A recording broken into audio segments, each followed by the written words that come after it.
Sva Davor in Andraž iz Svitek TV in danes so spet full nahajpana, ker imamo za vas v studiu čista prvi telefon, ki ima kamero z 200 megapikslom velikim objektivom. Res ne morem verjeti, da smo že do sem prišli, da je to že... Ne me moti, govori. Kaj je? Čak. To, kar si rekel, ni čist res. Ta prvi telefon z 200 megapiksli velikim objektivom je bila Motorola Edge 30 Ultra. Sam to, da veš, za 3 tedne je prehitela Xiaomi. Ja, vem, no pač sem, da če se iluzijo videa. Andraž. Dobro, se res Motorola v naših koncih verjetno nikoli ne bomo videli, ampak mi da imava Xiaomi 12T Pro že tele in zato vam lahko pač vsem poveva o tem telefonu, vse kar rabite vedeti. Ja, Motorola verjetno res nikoli ne bomo videli pri nas. Sam, a veste, kaj pa midva hočeva videti? Da se naročite na tale najin kanal in da nas spremljate na vseh spodaj označenih omrežjih, res ste carice in cari. Pa kar dajmo začeti z najnim videom. No, v tem videu vam bova telefon najprej klasično predstavila, čist tako po specifikacijah kot ponovadi, pri koncu pa bova njegove kamere in proizvedene fotke primerjala z mojo S22 Ultra, ki je flagship telefon, katerega kamera spada med top za Android telefon v tem letu, tako da bova videla, kako se 12T Pro primerja z njo. Konec koncev so objektivi res stvar pri tem telefonu, ki se najbolj oglašuje, tako da bo fokus kasneje na tem. Še prej pa bi se rada zahvalila Xiaomi Slovenija, da nam je posodil napravo na test. No, Xiaomi je ta telefon začel prodajati 6. oktobra letos. Škatla, v kateri ga dobite, je res velika za leto 2022. V njej praktično dobite vse, kar rabite. Napravo, ogromen ponudnik, o katerem bom več rekla kasneje. USB-C kabel, ki gre v USB-A in pa še lep kondomski silikonski vitek, ki pa ga zraven najne enote ni bilo. Sam bi načeloma mogel biti verjeten, ker gre pač za telefon za ocenjevanje, kakšna stvar kdaj zmanjka. Ta telefon je zelo zanimiv zgrajen, ker ima spredi in zadnji steklo, ampak samo ogrodje je pa iz plastike, tako da pri tem so malo pašparali. Tehta 205 gramov in je zelo lepo uravnotežen, ni pa neki zelo upadljiv, ker po dizajnu ni nič kaj posebenega.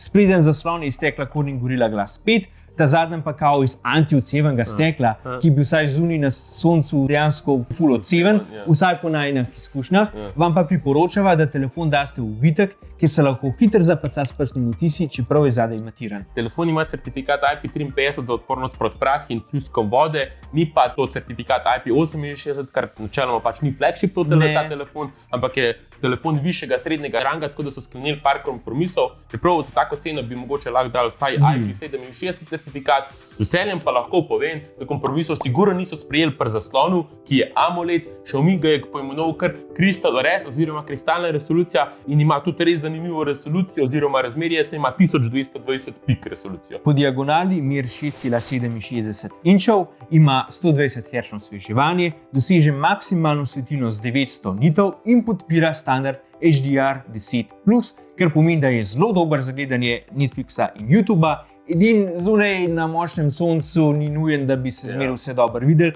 ker je maksimalna svetlost vsem pod 1000 nitov. Telefon ima naložen operacijski sistem Android 12, 6 je pa dan Xiaomijev uporabniški vmesnik MIUI 13. O tem vmesniku sva v preteklosti že govorila v prejšnjih videih, ki bo vas pripela tudi tukaj spodaj.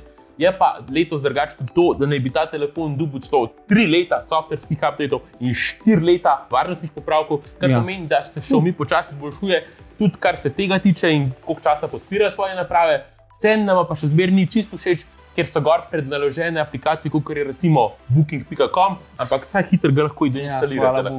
Sicer nama je sistem overall všeč. Sam res bi lahko manj bloatwareov in oglasov. Telefon poganja najnovejši Qualcommov 4-nanometrski čip Snapdragon 8 Plus Gen 1, kar pomeni, da ima vseb ta najboljši Androiden flagship čip in res se pozna, ker mu omogoča, da telefon komad hitro deluje, ne glede na to, kaj mu daste sprocesirati in zaradi njega praktično vse teče kot po maslu.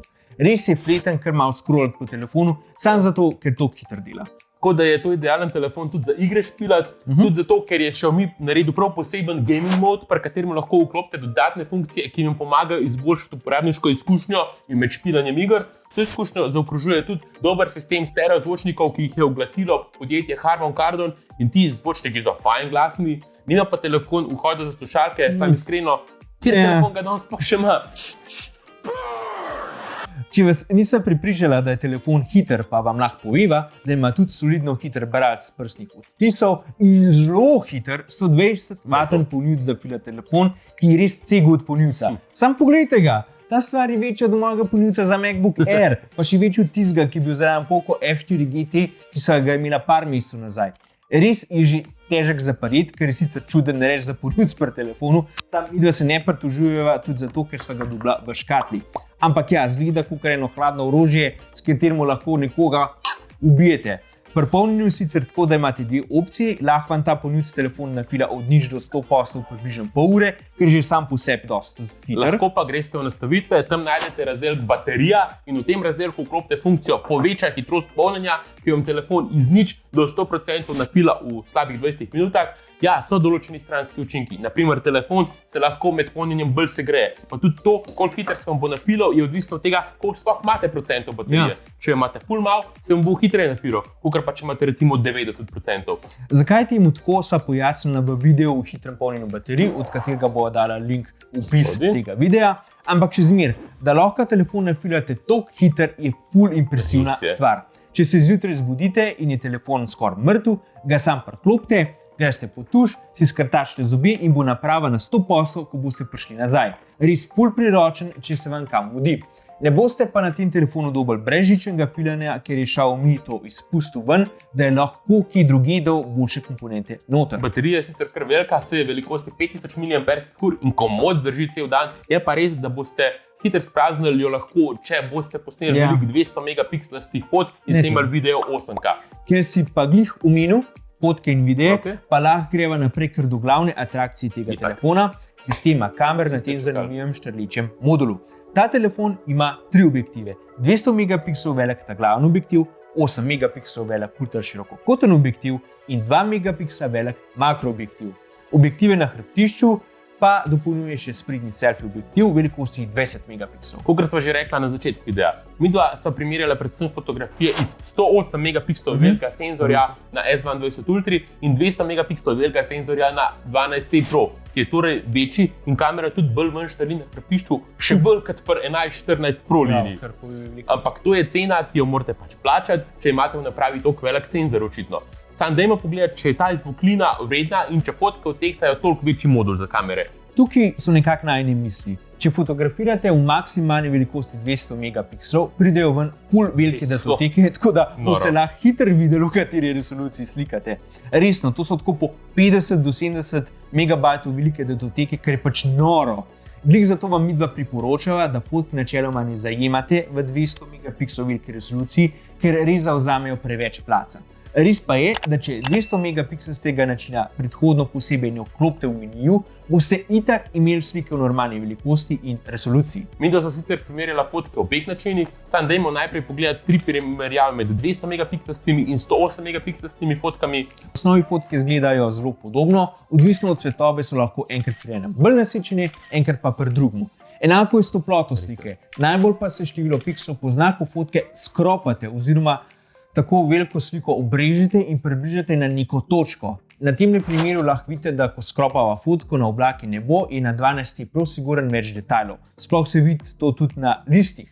Pri drugem primeru je enak, če skropamo na hrib in cerkev na hribu, ker se na Xiaomiju preprosto vidi več detajlov. Je pa tu Xiaomijeva fotografija veliko bolj hladna. Pa še zadnji primer, tale slika drv se nam sicer zdi, da je bolj topla na Xiaomiju, hkrati pa, ko pozumiramo na drva, se na njih vidi več detajlov ljublja in maha, kar je itak pričakovano. Torej, detajle boste pri 200 megapikslih velikem senzorju sigurno bolje videli, če jih boste šli iskat, in jih je sigurno več kot na 108 megapiksla s tem, kar je pač logično po številkah, ampak vprašanje je, če kdo to sploh zares rabi. Težko verjamem, da bi to komu res čisto spremenilo odločitev glede nakupa, je pa sigurno to super funkcija, ki lahko sem pa tja pride prav in je tudi velik dosežek, da kaj takega v telefonu že sploh obstaja. Vse cool in fino, ampak pejmo naprej in poglejmo, kako je fotografirati v normalnem načinu oziroma če slikate takoj, ko odprete kamero. V normalni resoluciji boste še zmeraj dobili dosti detajlov na slikah. Ne sicer toliko kot prej, ampak za povprečnega uporabnika čisto dosti. V tem default načinu telefon pixelbina oziroma zbere piksle v razmerju 16:1, torej 16 bližnjih pikslov, da skupaj v enega večjega, in zato v default načinu fotke pridejo ven kot 12,5 megapikslov velike fotke. Te so zelo mešane, če primerjamo proti S22 Ultra in je odvisno od pogojev, kako izpadejo. Včasih so bolj svetle, včasih bolj nasičene. V določenih primerih so za najni okus slabše, v določenih primerih pa boljše. Pač to je osebna preferenca, ampak siguren so pod črto fotke na glavnem objektivu odlične. Res je, fotke so ok, glavni objektiv res zajame dosti podrobnosti. Bom pa še jaz izpostavil nekaj, česar ti nisi, da fotke v večini primerov kar precej telefon izostri. Če pa zdaj kakšno rečemo še v primeru, ko naprimer slikate z 12T Pro že proti večeru, fotke so v slabši svetlobi načeloma večinoma boljše na S22 Ultra, ker so praviloma bolj svetle. Tudi ko kar vidite po telih posnetkih zajema zaslona, kot so šla slikati v slabši svetlobi, se vidi, da je 12T Pro v slabši svetlobi malo lovil fokus. V slabši svetlobi so navadne fotke na 12T načeloma slabše in so bolj zrnaste, pri S22 Ultra so bolj svetle in čiste. Če pa primerjamo 108 megapikslov velike fotke na S22 Ultra in 200 megapikslov velike fotke na 22T Pro, je pa tako, da so pri 22T Pro načeloma bolj svetle v vseh delih slike in skoraj v vseh primerih. S22 Ultra se pa fokusira bolj na svetlobne vire in je zato okolica tega svetlobnega vira temnejša kot pri Xiaomiju. Meni so v tem primeru fotke na 12T Pro celo kar dosti bolj všeč. Xiaomijeve fotke so bile sploh tam, kjer je bilo dosti svetlobe, še vseeno malo bolj hladne kot v S22 Ultra. Če na hitro pogledamo še zoomirane fotke v navadnem načinu, je tako, da 12T Pro doseže samo do 10-kraten zoom in je še dosti slabši, ker ima 10-kraten digitalen zoom, tem, ko ima S22 Ultra 10-kratnega optičnega, kar sigurno vpliva na boljšo kvaliteto in ostrino slike. Vse pa recimo pri ultra širokokotnem objektivu vidi, da je telefon še zmeraj midranger, čeprav je višja klasa midrangerja, ker so fotke še vseeno malo bolj popačene probu, pa tudi barvna znanost je opazno drugačna od tiste na glavnem objektivu. Pohvalva pa lahko nočno fotografijo pri glavnem objektivu, ker ta telefon res naredi dobre nočne fotke z njim, z dosti detajli, ker nam je bilo ful všeč. Je pa tako, da telefon avtomatsko vklopi nočen način, ko je premalo svetlobe, ampak lahko to funkcijo po potrebi sklopite, pa bodo še zmeraj dobre fotke. Za makroobjektiv pa, kakor sva že tokrat doslej rekla, čisto vsem bi bilo, če bi namesto njega dali telefotoobjektiv, ker fotke iz makroobjektiva niso nič posebej. Siguren boljš. Kaj pa ostalo? Selfiji so solidni za ta cenovni rang, čeprav morate za to imeti dosti svetlobe, ker če jo nimate, ne izpadijo mogoče tako dobro. Tudi video je soliden za ta cenovni rang. Čeprav, kot so že večkrat rekla, 8K video je zaenkrat še zmeraj dosti nesmiseln, ker ni dosti boljši od 4K, pa tudi verjetno vi nimate zaslona, ki bi v celoti izkoristil to resolucijo, ampak bravo so Xiaomi še vse, da vam je za to ceno sploh to uratali implementirati. Res super. Lahko pa pohvalja tudi nočen video, ki je precej dober, ker telefon zajeme dosti detajlov in se že približuje kameram v flagship teritoriju. Torej, najprej en hiter povzetek na temo kamer. Ta 200 megapikslov velik senzor je super, je pa res, da megapiksli na koncu dneva niso tako važni v tej tekmi za najboljšo kamero na telefonu, čeprav se to najlažje oglašuje.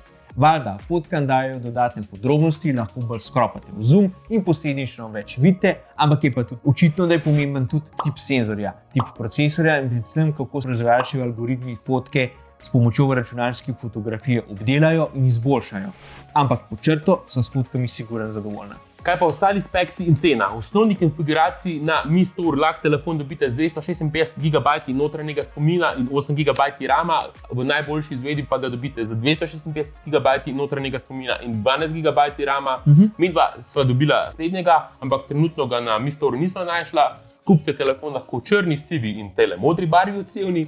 Prva verzija, v kateri so pa rekla, pa stane na mistore.si 829 €. Vse to za vas pomeni, da boste dobili telefon, ki je skoraj v celoti flagship in to za ceno, ki ne presega 1000 €. Ja, telefon sigurno ni pocen in težko bi rekla, da je res flagship killer, kot so bili to včasih, ker je še zmeraj dosti drag, ampak od marsikjerega drugega proizvajalca bi tak telefon stal precej čez julija. Je torej vreden svojega keša? Mi ga misliva, da ja. S to mislijo pa zaključujeva tudi današnji video. Upava, da je bil poučen. Če imate v zvezi s tem telefonom še kakšno vprašanje, nam ga zapišite spodaj v komentarje. Midva se za danes od vas poslavljava in se kmalu vidimo v naslednjem videu. Čau!